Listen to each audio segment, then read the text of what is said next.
what has happened in somebody's experience, why they chose that that's their way to go down. So for me, a kind word it doesn't cost us anything to be polite, and it doesn't matter what socioeconomic background people come from, it doesn't matter the colour.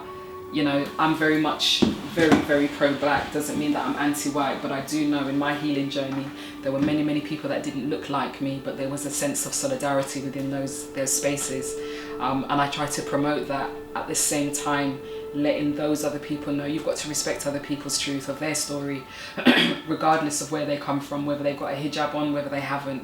Everybody's pain story is their truth, and just because somebody's pro that and wants to support that doesn't mean they're anti anybody else's stuff, because we can actually be different together.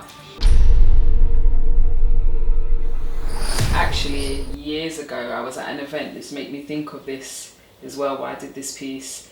I was at an event in relation to one of my children, and they had a psychologist there, stroke yoga instructor, and they were talking about children and how they play. And sometimes you'll see them actually get into really, just when they're being told off or they're feeling frustrated, you'll start seeing children just move into a particular way.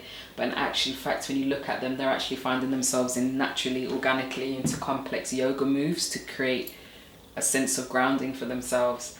And while I was painting that, I thought about this piece when I was thinking about white noise, because I hadn't done this bit in the middle yet. I just had the two people here. And also, both pieces are not really male or female. It depends on how you feel.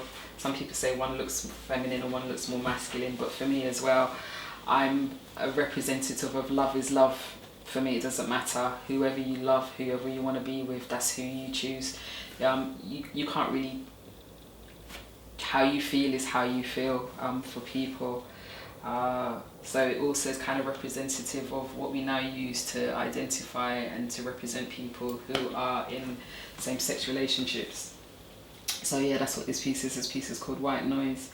And just getting centered with yourself. It doesn't take long. People feel that to participate in any kind of alignment, any type of yoga practice or spiritual practice, it takes hours or so much time out of your day. You could just get, for modern people, just get an app.